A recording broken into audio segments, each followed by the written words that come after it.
ask Chris to start with your first question so that we can just dive into it. And the fact that you say that you experience this with yourself, like you punish yourself, you might think that it's just you punishing yourself and it's harmless to the outside world, but it will show. So this punish relationship dynamic really is a subtle thing that can come into all kinds of relationships and show itself in all kinds of different ways. It doesn't have to be in only romantic relationships, but most often it does somehow play a part. Yeah. Okay.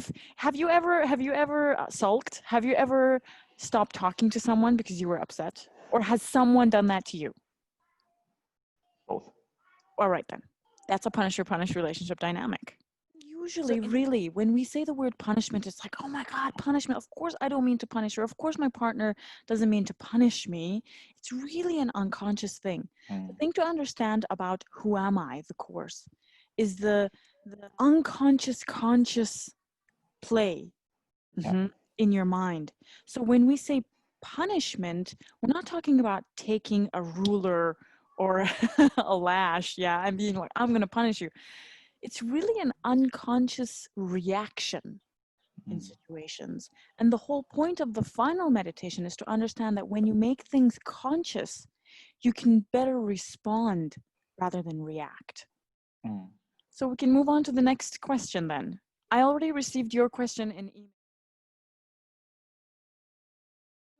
The service that Who Am I is trying to give is to really help you, help me, help all of us understand this tug-of-war between the conscious response and the unconscious reaction. So when we talk about harshness or violence or being desensitized, as you worded, when you have someone else who's a little less conscious react in a way with you that is a little bit violent, you can have one of two responses. One, you can also react unconsciously with the animal brain that is programmed to be violent, to be more violent in order to win, in order to try, or respond. And the passion throughout this course that I'm hoping will be felt is, let's get conscious. Let's understand that we have an animal brain that we're up against that has been programmed with a great deal of violence and to shrug its shoulders to violence, and try to become conscious enough so that when we are caught off guard with something, there's no what you should do, but to be mindful of that moment of how I'm going to react. Am I reacting or am I responding? The goal is to make it, the goal is not should and shouldn't here. We're not philosophizing. The goal is to make this very personal. In my life and in my actions and reactions, what can I do to be more empathic? All right. So this will be a really cool couple of weeks for you if you actually begin to journal your reactions and responses every single time. I always tell my clients, catch yourself red-handed. Carry a pen and paper and write down where you reacted and would have preferred to respond a different way. And the more you write it down during the day, the more you create a neural pathway in your mind that will become more and more conscious. And then slowly it will begin to take the place of the reaction, of the unconscious reaction. It's a journey, really. Yeah. Okay. All right, cool. All right, thank you. That's an excellent question. That's something that I myself have struggled with a great deal throughout my life. And I think most people, really. There are several things to consider, but I'll really bring it down to only two.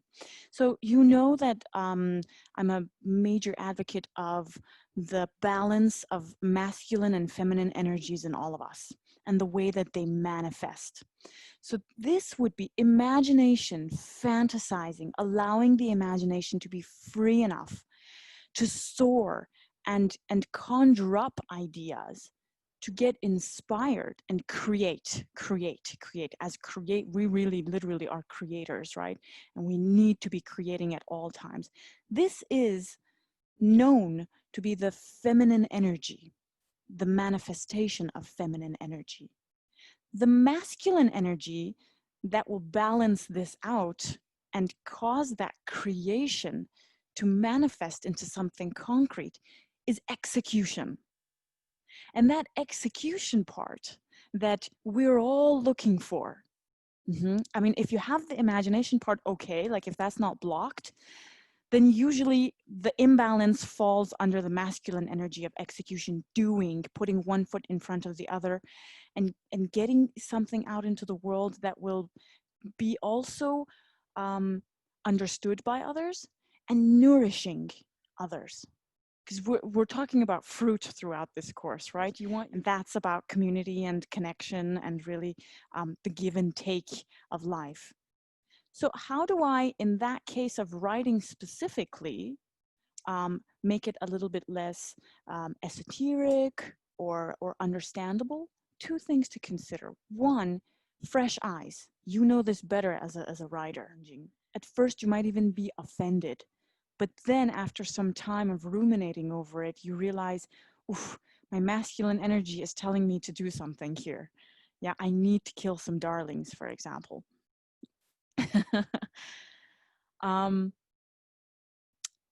And two, to trust the process of knowing your voice and knowing that when you put it out there, it will attract the right people. It's so easy to fall into this trap that my work needs to be liked, loved, and understood by everyone. Fact is, it won't be. You have a tribe. You have a group of people who will get you, who will be nourished by you, who will like the fruit that you put out there, and who will be thankful and grateful for the fruit that you're putting out there. And there will be a group who will not only not be nourished by it, will even put it down. The point of self-belief and self-love that's consistent is to find your voice, whatever that is, whatever art form, whatever creativity that you have, and believe in yourself so much that despite the groups and crowds that come on as criticisms and triggers for that self-belief, you still stand firm. You still say, this is my work, and whoever it is for, it will attract, and the person who feels the calling and the inspiration of it will, and I release it, I let it go.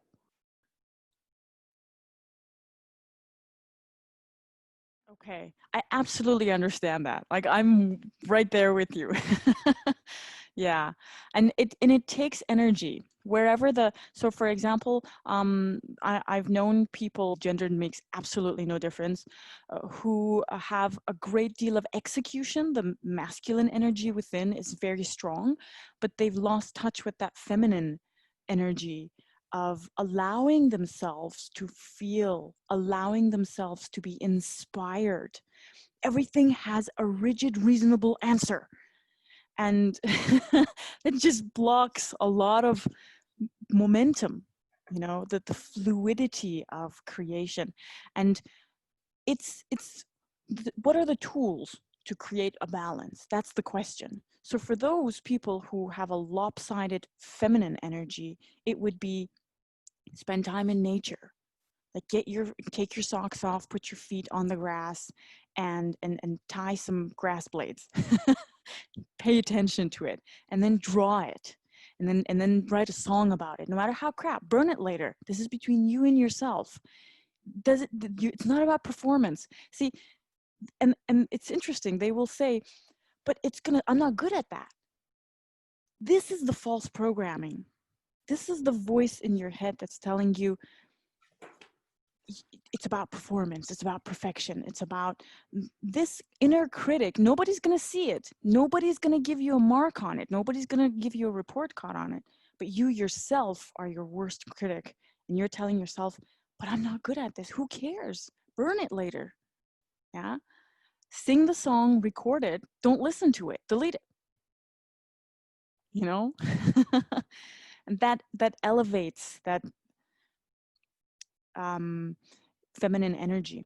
And to bring the masculine energy out, just this is just a really, really quick, simple tool that I'm telling you, would be to accept, first, find someone that you trust, that you think is like up here with their standards, someone, an expert, and then get their fresh eyes and prepare yourself to maybe even be affected in a negative way for some time.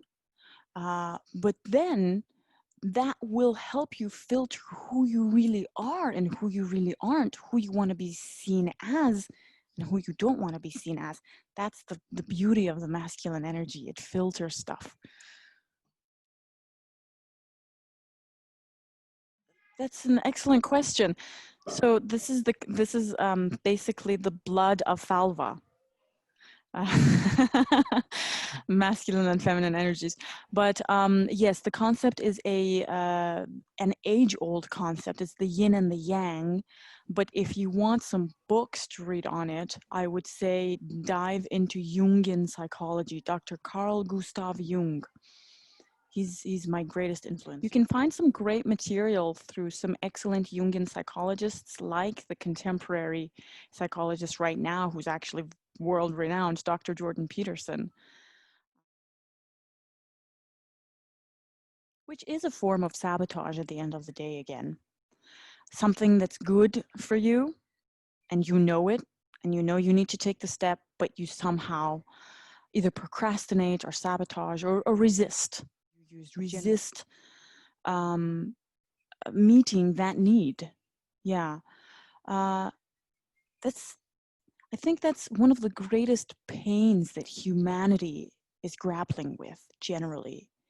And I believe that it comes from a place of a deep, deep, deep love deficiency. So as weird or woo as that might sound, fact is that you have a core belief in here. So if you draw a few circles, one after another, the core is a belief that's running the next circle, that's affecting the next circle and the next circle and the one after that. That core belief, if we say, is I'm not enough, or I am not loved, or I don't deserve love. It's usually not outside of one of these four beliefs. I'm not enough, I don't deserve love, I am not loved, and I'm afraid. After that comes a behavior that's completely unconscious. So for example, eating what you know isn't good for you, or talking in a certain way that you know will get bad results, or not going to the doctor, procrastinating it. Whatever you know has destructive results, but you do it anyway. And you don't understand why, because you know consciously that the opposite is good for you, but you do the other one. You don't realize that it comes from that core belief of love deficiency or fear. And then that behavior affects the people around you and the things that you're doing, the endeavors, the efforts that you're putting out there, the energy that you're putting out there. And then ultimately it becomes the result of your entire life. It becomes what your life looks like. From a bird's eye point of view. So this is what I believe in. If you take pen and just set the intention to figure out what it is and set the pen to paper, like I want to figure out what this core belief is that's holding me back. Yeah, put your pen on paper and give yourself the respect and love of 20 minutes of just allowing your hand to write, stream of consciousness, just to write. Mm-hmm. And then once you feel you're done, go take a break, have some tea, reward yourself for doing that, pat yourself on the shoulder, and then come back and read what you've written. Maybe the next day. You will be blown away by the answers that you see. You will be blown away by how horribly you speak to yourself, how merciless you are to yourself. Good care, even though we think we're taking care of ourselves. There are voices in our heads, unfortunately, that are pretty brutal to us, and they're running the show. And once you see it, once you write it, it's a kind of regurgitation. You're rid of so much negative energy that's holding you back. That itself is like, I can breathe now. I think I feel a little lighter. I think I feel like I can take another step forward. All sabotage out of the good things in life really comes from some negative, false core beliefs that at the end of the day usually simmer down to I'm not enough, or I'm not loved, I'm not lovable.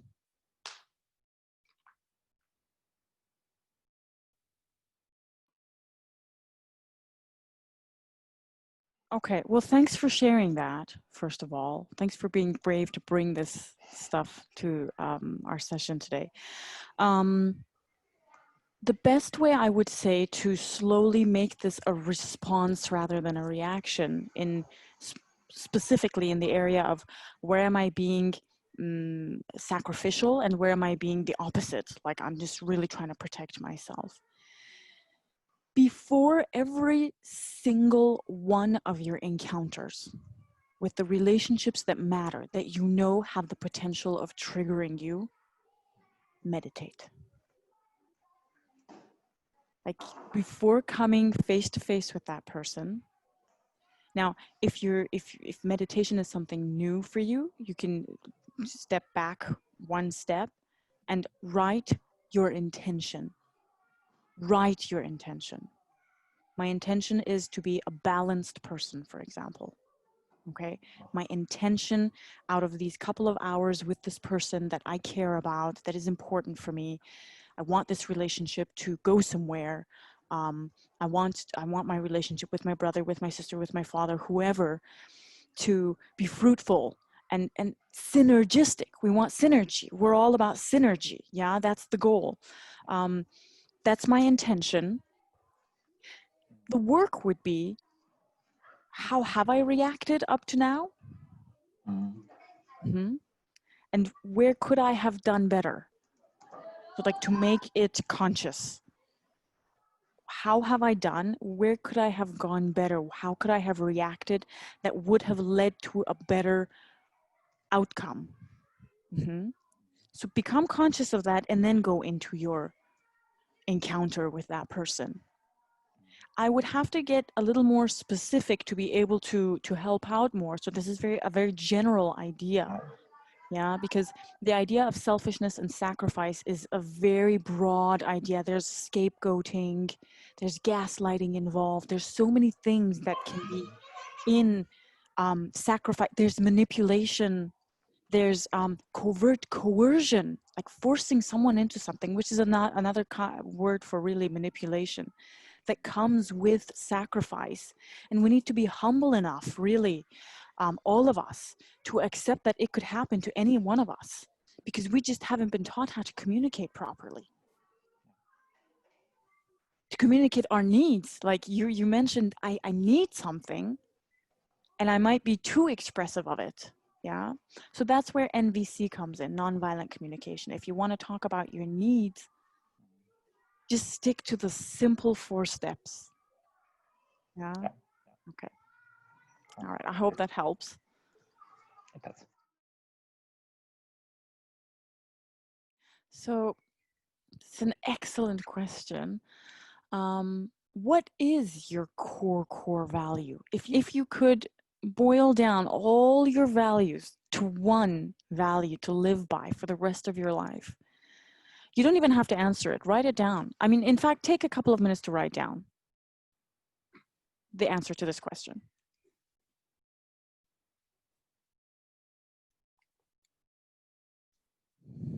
Okay, all right. So it might differ from person to person, naturally, but this is what you're going to align everything else with. So at the end of the day, everything that you will be reprogramming or refreshing or unlearning and relearning will fall into alignment with that one core belief that you want to keep. On your journey, see the unlearning and relearning journey, which is the first cycle takes around six months about, and then you repeat it for the rest of your life, because things keep popping up. You're like, oh, I realize that I'm dealing with this issue, which is a big matter in my life, like for example, money, or the way that you approach a career, or having children, relationship, whatever. Whatever comes up in your life, you're gonna have to deal with it based on that core belief.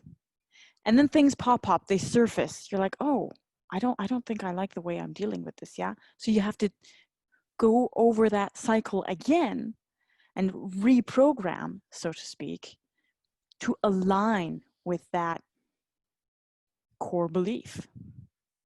Now, in some places, the core belief that you've written down might not serve you, and you might realize that you need to change the core belief.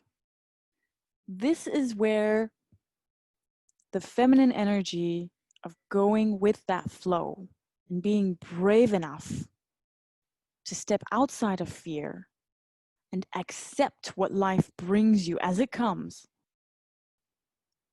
into play. Are you with me? You can't keep it safe for the next 5 years. You can't predict what's going to happen in 5 years if you open yourself up to changing some beliefs now. But you can bet on it that if something isn't serving you and you shift it and it starts to serve you, the doors and windows will open in your life that will make you think, I like this. I think I'm going to continue doing this. The beliefs definitely change, yes. The core value can also change. Because core value is what leads to the beliefs. So essentially, it's one thing, it's cause and effect. One thing leads to another, to another, to another. You can change your core value.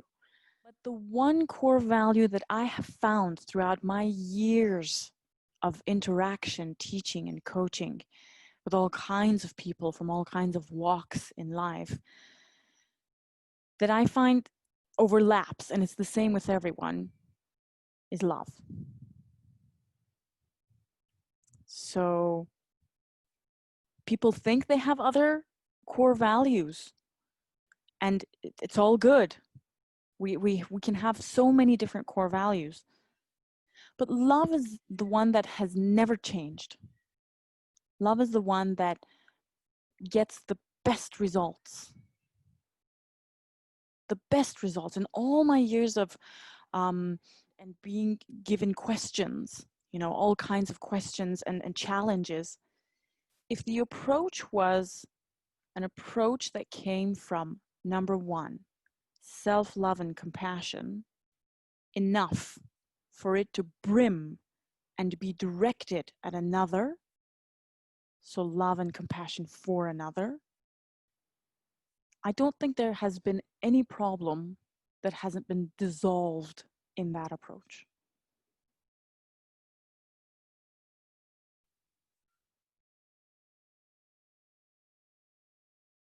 It really is. And I absolutely understand where you're coming from when you say that in the world there's even an aversion. Some people, as soon as you say that, it's like woo-woo stuff. But really, the more aversion to it, I find, the more of a need there is for it. I love the word love deficiency.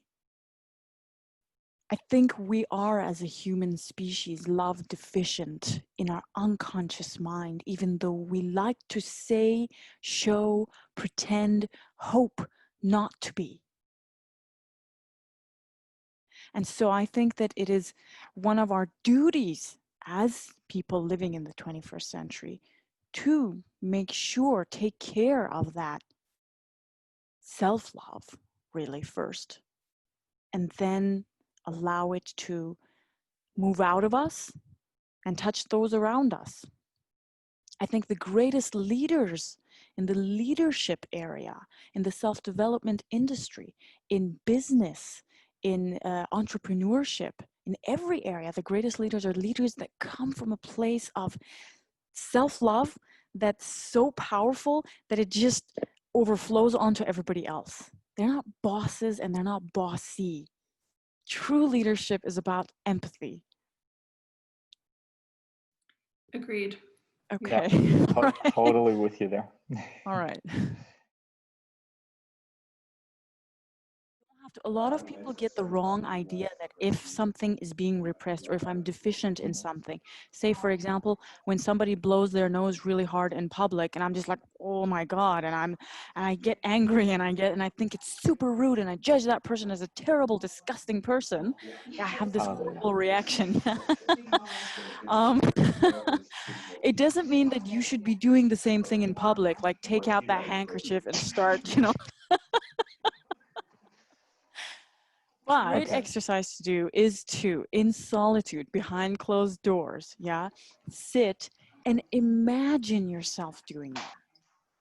Really imagine it. And that's where imagination becomes one of your greatest allies, is to when you get into that place of meditation, actually imagine yourself in public, taking out a handkerchief and giving your nose a big blow. Like wet, slimy, disgusting. As disgusting as it would possibly make you feel super repulsed by it. Yeah. Like get really, use your imagination and get graphic. You want to do that. That's where in your unconscious mind, it becomes disarmed. So far as you don't imagine it, so far as you don't sit with it, look at it, watch the movie in front of your eyes in solitude, it has power over you. I always like to use this example. It's like a rabid dog that's chasing you. It's gonna chase you till kingdom come, until you stop and turn around and look at it dead in the eye. And then you realize, oh, it got pulled back by an invisible leash. It was on a leash all along. All you had to do was be brave enough to stop and look at it. Okay? So true. Yeah, I'm just not saying anything because I'm writing notes. Okay. All right. Thank you for joining and for bringing in your wonderful questions. I had a great time. Happy to be of service, really. And love and light your way.